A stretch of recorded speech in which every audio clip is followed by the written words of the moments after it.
Hi everybody, today we are going to discuss about the snoring यानी कि खर्राटे आना। इंसान जब सोता है तो सोते वक्त कुछ अजीब सी आवाजें उसके नाक से और मुंह से निकलती हैं, जैसे सच टाइप ऑफ साउंड्स जो है वो आपका अपेयर होती है, यानी कि हॉर्सलेस साउंड, हार्श साउंड जो है वो आपका अपेयर होती है। कहां से? जब आप सो रहे होते हैं तो मुंह से या नाक से आपको इस तरह की आवाजें जो है वो आपका अपेयर होती है। यानी कि जब आप सांस लेते हैं तो सांस लेते वक्त जो है आपका जो ये ट्रैक्ट है, सांस लेने का जो रास्ता है वो पूरी तरह से ओपन नहीं होता है, यानी कि उसके अंदर कुछ ना कुछ जो है ऑब्स्ट्रक्शन, कोई रुकावट या पार्शियली ऑब्स्ट्रक्शन, यानी कि पूरी तरह से नहीं बल्कि थोड़ा सा उसके अंदर रुकावट जो है वो आपका अपेयर हो जाती है। वो किसी भी कॉज से हो तो उस वजह से जो है जो आवाजें पैदा होती हैं सोते वक्त, जब आपकी इस तरह से आवाजें पैदा होती है, यानी कि जो एयर है वो फोर्सफुली एंटर हो रहा है आपका नोज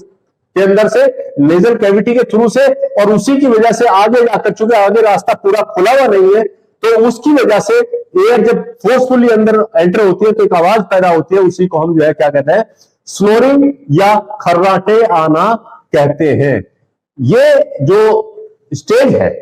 इस तरह की जो आपका खर्राटे हैं, ये किसी भी एज ग्रुप में आ सकते हैं। बच्चों में भी हो सकता है, बड़ों में भी हो सकता है, मेल में भी हो सकता है, फीमेल में भी हो सकता है, ओल्ड एज में भी हो सकता है। सब में कुछ अलग अलग कॉजेज भी हो सकते हैं, अलग अलग वजूहात हो सकती हैं खर्राटे आने की।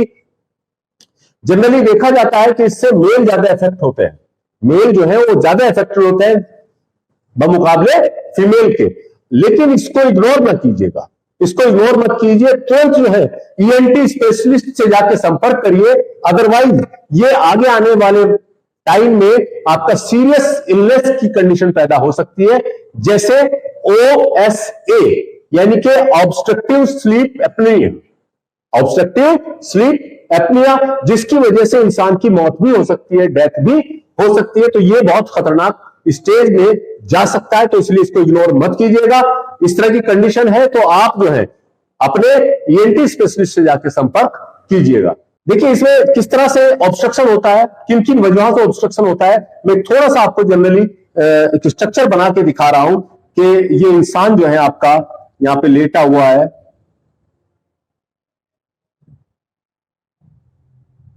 इस तरह से जब इंसान लेटता है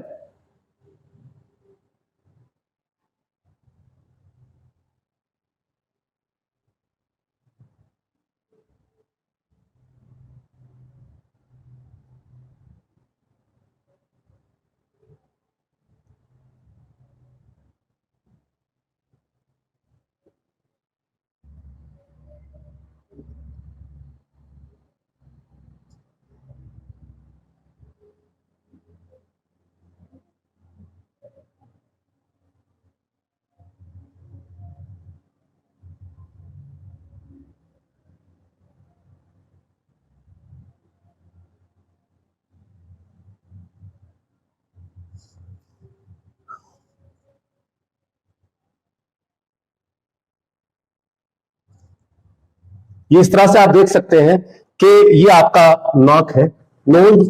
और ये नेजल कैविटी यानी कि नाक का रास्ता है। ये आपका नाक का रास्ता है जिसके थ्रू जो है आपका एयर जो है अंदर जाती है, जिसके थ्रू एयर जो है आपका अंदर जा रही है।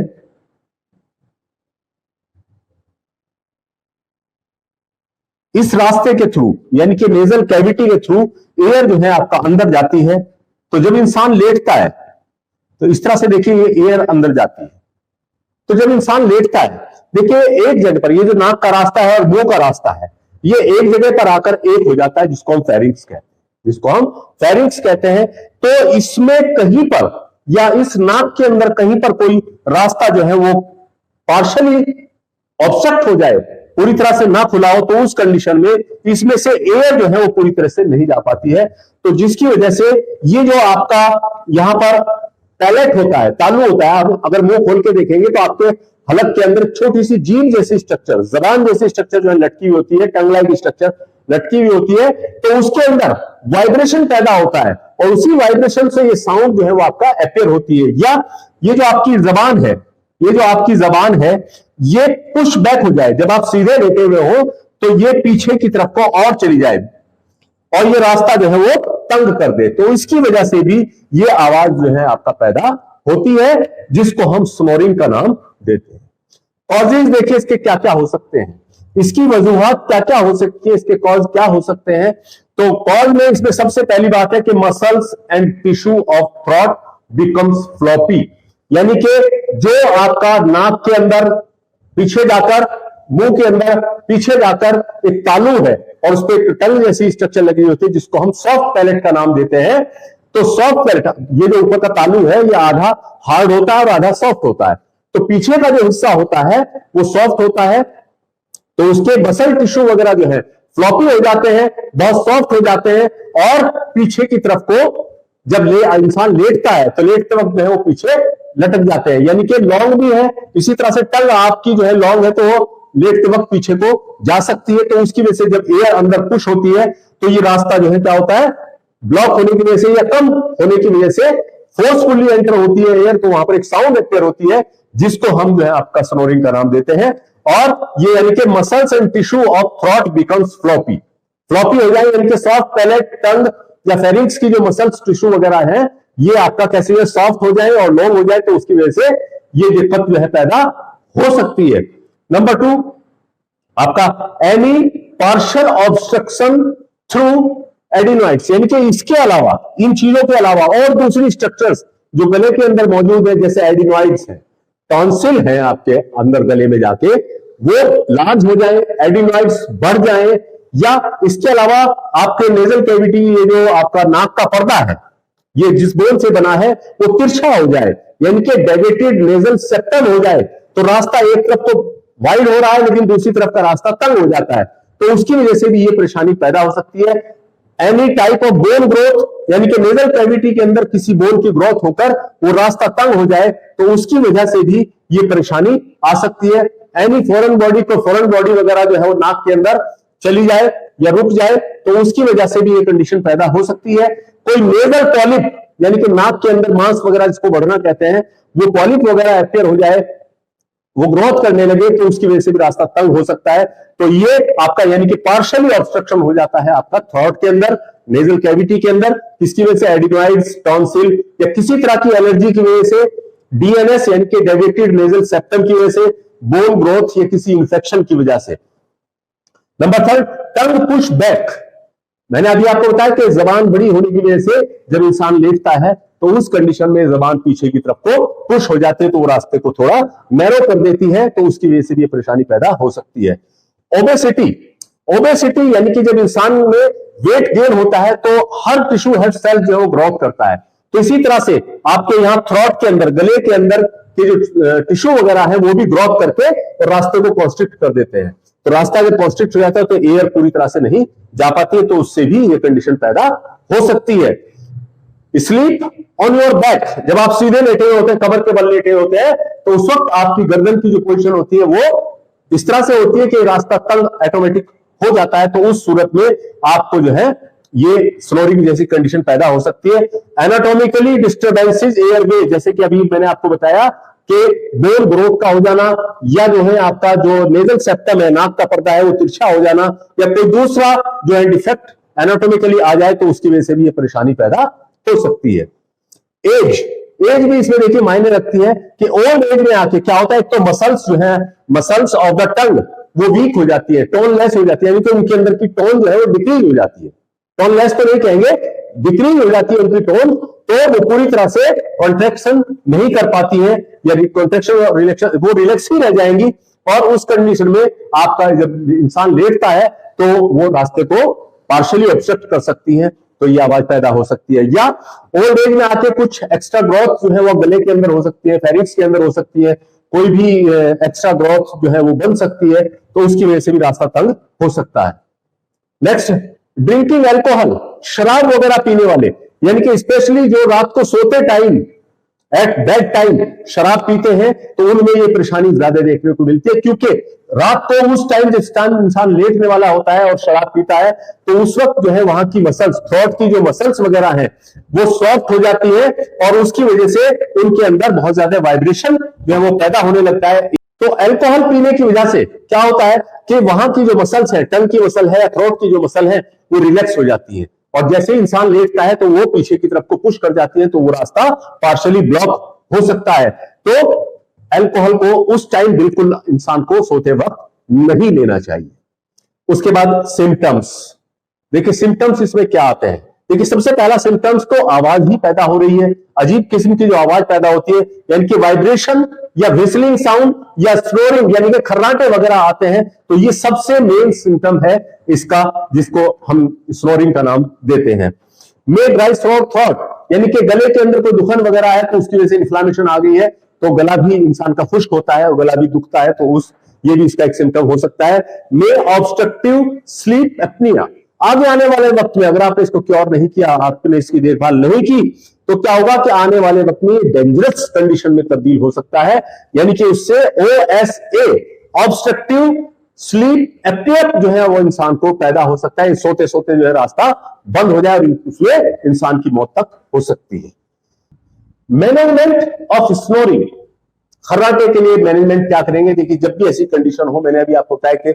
ये बहुत खतरनाक कंडीशन भी बन सकती है, इसलिए इस तरह की कंडीशन पैदा होते ही तुरंत जो है आप जो है जितना जल्दी हो सके अपने ENT स्पेशलिस्ट को जाकर कंसल्ट करना चाहिए। तो बाकी जो वो मैनेजमेंट बताए या जो ट्रीटमेंट बताए उसके अनुसार अपना इलाज करना चाहिए। इनके अलावा कुछ और चीजें जो आप खुद भी अप्लाई कर सकते हैं अपने ऊपर, जैसे लूज योर वेट, आप अपना वजन कम करिए, खाना पीना कम करिए या एक्सरसाइज करिए, जो भी तरीका आप अपना सकते हैं अपना वेट को लूज करने के लिए, वो वेट को लूज करिए, क्योंकि वेट लूज होगा तो यहाँ की मसल्स भी आपका, यहाँ की टिश्यूज वगैरह है वो भी आपका श्रिंक होंगे और रास्ता जो है वो ओपन रहेगा, बड़ा हो जाएगा रास्ता,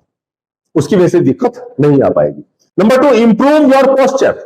अपनी पोस्चर को तब्दील करिए। अगर आप कमर के बल लेटते हैं तो आप उसको तुरंत बदलिए, आप उसको किसी एक करवट के बल सोना शुरू कर दीजिएगा। उससे क्या होगा कि आपके गले के ऊपर से जो प्रेशर है वो कम हो जाता है, यानी कि टंग वगैरह जो है पीछे पुश होने की बजाय वो साइड में इस तरफ को पुश होगी, तो उसकी वजह से रास्ता आपका ब्लॉक नहीं हो पाएगा। तो अपनी पोस्चर जो है वो आप कन्वर्ट करिए, बदलिए। स्पेशली आप लेफ्ट लेटरल साइड में अपने बाई करवट सोइएगा, बाई करवट सोएंगे तो आपको ये परेशानी बहुत कम महसूस होने लगेगी। इंप्रूव नेजल कंजेशन, अगर आपके नाक के अंदर किसी तरह का कंजेशन है, चाहे वो किसी पॉलिप की वजह से हुआ है या किसी एलर्जी की वजह से हुआ है या किसी इन्फ्लेमेशन की वजह से हुआ है या फॉरेन बॉडी की वजह से है, उसको रिमूव करिए। तो उसमें कोई भी स्प्रे वगैरह का आप इस्तेमाल करिए ताकि जो है आपको वो कंजेशन दूर हो सके और आप आराम से सो सके। Elevate head of bed at bed time, देखिए सोते वक्त अपना जो सरहाना है, यानी कि हेड साइड जो है बेड का, जिस तरफ आप सर करके सोते हैं उस तरफ से थोड़ा सा बेड को ऊंचा कर दीजिए, यानी कि तकरीबन 4 इंच के करीब उसको ऊंचा कर दीजिएगा। नीचे कुछ भी चीज रख दीजिए पायों पे, तो उससे ऊंचा हो जाएगा। तो जब आप थोड़ा ऑब्लिकली लेटेंगे तो उससे भी आपका रास्ता जो है वो क्लियर रहेगा, तो आपको आराम से नींद आती रहेगी। इससे क्या होगा? इससे एक तो आपका एयरवे जो है वो आपका ओपन रहेगा, दूसरा ऑक्सीजन का लेवल भी इंक्रीज होता है। ऑक्सीजन का लेवल जो है वो आपका इंक्रीज होता है और रिड्यूस स्नोरिंग, और स्नोरिंग जो है वो आपका घटता चला जाता है, खर्राटे आपके कम होने लगेंगे। मैनेज योर क्रोनिक एलर्जीज, अभी आपको मैंने जैसे बताया कि अगर कोई एलर्जीज वगैरह नाक के अंदर है तो उनको आपका इंप्रूव करने की कोशिश करिए, उनका ट्रीटमेंट कराइए। और नेक्स्ट आता है आपका लिमिट और avoid alcohol at bedtime, यानी कि शराब यानी कि बिल्कुल कम कर दीजिएगा या फिर बिल्कुल बंद कर दीजिएगा। खासतौर से रात को सोते वक्त, जिस वक्त आप लेटने जाते हैं तो उस वक्त शराब मत पीजिएगा, और अगर लेनी भी पड़ती है तो आप कम से कम 2 घंटा पहले आप जो है उसको ले लीजिएगा, ताकि जो है फिर आप आराम से बाद में सो सके। क्योंकि अभी मैंने पहले बताया कि शराब लेने से यहाँ की सॉफ्ट जो मसल्स वगैरह होती है वो सॉफ्ट हो जाती है और लेटते वक्त जो है उसके अंदर वो रास्ते को पार्शियली ऑब्स्ट्रक्ट कर सकती है। क्विट स्मोकिंग इमीडिएटली, अगर आप स्मोकिंग वगैरह कर रहे हैं तो उसको तुरंत जो है छोड़ दीजिए, क्योंकि स्मोकिंग भी बहुत ज्यादा बैड इफेक्ट डालती है आपके रेस्पिरेटरी पैसेज के ऊपर, उसके ऊपर कुछ ना कुछ जो है वो जम जाता है, तो उसकी वजह से रास्ता जो है वो नैरो होता चला जाता है। गेट एनफ स्लीप, कम से कम 7 से 8 घंटे की नींद लीजिए, इससे भी आपका रेस्पिरेटरी ट्रैक्ट जो है वो आपका इंप्रूव होता है। अगर कोई कंजेशन वगैरह है, कोई परेशानी है, तो आप डॉक्टर से कंसल्ट करके आप जो है अपना इलाज करा सकते हैं। Change your life style, remain open your airway, अपने एयरवे को क्लियर रखने का प्रयास कीजिए। उसके अंदर अगर कोई ऑब्स्ट्रक्शन है तो उसको दूर कराने का प्रयास करिए। और कुछ ऐसे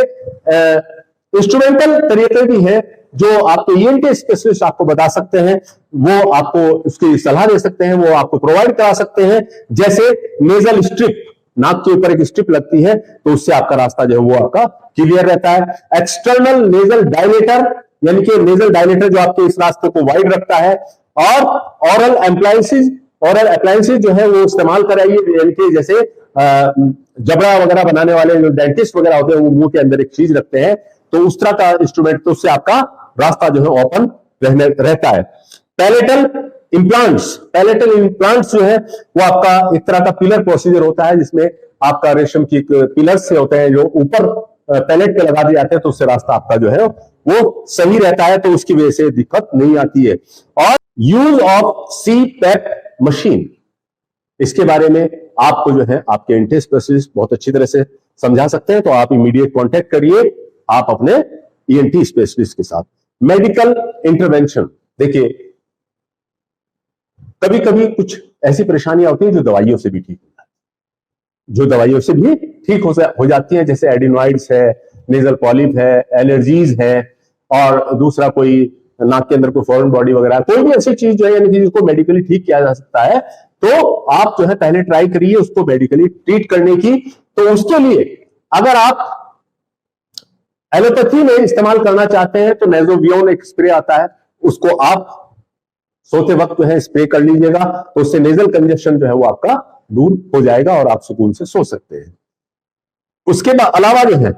अगर नेजल पॉलिप की शिकायत है, नेजल पॉलिप की, तो देखिए आयुर्वेद में एक बहुत बेहतरीन दवाई आती है बैद्यनाथ कंपनी की, जिसको हम षड बिंदु तेल कहते हैं। वहां पर लिखा है मैंने, उसको षड बिंदु तेल कहते हैं। उस तेल का आप जो है कंटिन्यू 6 महीने तक जो है वो आपका प्रयोग करिए, इस्तेमाल करिए, तो आपका नेजल पॉलिप जैसी कंडीशन भी उससे ठीक हो जाती है। तो आप जो है नेजल पॉलिप जैसी कंडीशन में षड बिंदु तेल का इस्तेमाल कर सकते हैं। नाक के अंदर एक बूंद इधर, एक बूंद इधर, रोजाना रात को सोते वक्त आप डाल के सो जाइए और तकरीबन इसको 6 महीने तक करिए, तो आपको काफी रिलीफ इसके अंदर मिल जाएगा। इसके अलावा हिमालय कंपनी की एक ब्रिसोल NS नेजल ड्रॉप या नेजल स्प्रे आता है, हिमालय कंपनी का ब्रिसोल NS जो है आपका नेजल ड्रॉप आता है, जिसको आप जो है रात को सोते वक्त डेली अपने नाक में डालिए, तो उससे भी नेजल कंजेशन वगैरह की शिकायत जो है वो दूर हो जाती है। और इसके अलावा रेस्पिक्योर कैप्सूल आता है आपका हिमालय कंपनी का ही, वो 1 BD, यानी कि एक सुबह और एक शाम आप लीजिए, ये भी आपके रेस्पिरेशन को इंप्रूव करेगा, आपके नेजल कंजेशन वगैरह को जो है दूर करेगा, तो उससे आप आसानी से अच्छी तरह से सो सकते हैं। इसके अलावा अगर आप यूनानी दवाई पर बिलीव करते हैं, तो यूनानी दवाई में आपका जो है इक्सीर शिफा आता है, इक्सीर शिफा, इसका 10 ग्राम रात को सोते टाइम या सुबह खाली पेट जो है आप ले सकते हैं। और इसके साथ साथ नजली एक दवाई आती है हमदर्द कंपनी की, 5 ग्राम सुबह और 5 ग्राम शाम, नजली 5 ग्राम सुबह 5 ग्राम शाम जो है वो आप यूज करिए, तो इससे भी आपको आपके रेस्पिरेटरी ट्रैक्ट के अंदर काफी रिलीफ जो है वो महसूस होगा। देखिए अगर आप होम्योपैथिक मेडिसिन पे बिलीव करते हैं, तो एज पर होम्योपैथिक एक्सपर्ट के मुताबिक जो है ओपियम 30 या नक्स वोमिका 30 2TDS, वैसे तो एज पर सिम्टम अलग अलग दवाइयां हैं मुख्तलिफ किस्म की होम्योपैथिक के अंदर, लेकिन यूजुअली जो है वो आपका ओपियम 30 या नक्स वोमिका 30 भी अगर आप ले, तो इससे भी आपको रिलीफ मिल सकता है एडल्टहुड में। और बचपन में बच्चों में अगर इस तरह की कोई कंप्लेंट आ रही है, तो सिंकोना ऑफिसिनालिस 200 की पोटेंसी में जो है आप उसको इस्तेमाल कराएं। अगर कोई ऐसा रुकावट आ रही है जो मेडिसिनली ठीक नहीं हो रही है, तो फिर आप सर्जरीज के जरिए, फिर आप लास्ट में सर्जरी एक ऑप्शन रह जाता है, तो सर्जरी के जरिए उस ग्रोथ को या तो रिड्यूस करवाइए या उसको रिमूव करवा दीजिएगा। जैसे टॉन्सिल्स वगैरह अगर हो रहे हैं, बार बार इंक्रीज हो रहे हैं, तो एक रास्ता बचता नहीं है, तो फिर जो है टॉन्सिलेक्टोमी ही आपको करवाना पड़ेगा। एडिनोइड्स वगैरह अगर बार बार बढ़ रहे हैं, तो उसको भी आपको सर्जिकली करेक्शन कराना पड़ेगा। नेजल आपका जो VNS हुआ है आपका, यानी कि डेविएटेड नेजल सेप्टम अगर हुआ है तो वो भी आप सर्जिकली उसको रिपेयर करा सकते हैं, या किसी तरह की ग्रोथ आपका नाक के अंदर है, नेजल पॉलिप वगैरह है, या और कोई दूसरी चीज जो इस रास्ते को ब्लॉक कर रही है और दवाइयों से ठीक नहीं हो रही है, तो फिर आप सर्जिकली ही उसको ट्रीट करा सकते हैं, सर्जिकली उसको रिमूव करा सकते हैं या उसको रिड्यूस करा सकते हैं। तो ये था हमारा आज का लेक्चर, स्नोरिंग यानी कि खर्राटे आना, सोते समय खर्राटों का आना। तो इसमें से अगर कोई सवाल आपके जहन में आ रहा है तो आप हमारे कमेंट बॉक्स में डाल सकते हैं, और अगर आपको ये वीडियो पसंद आया हो तो लाइक शेयर सब्सक्राइब जरूर कीजिए। थैंक्स।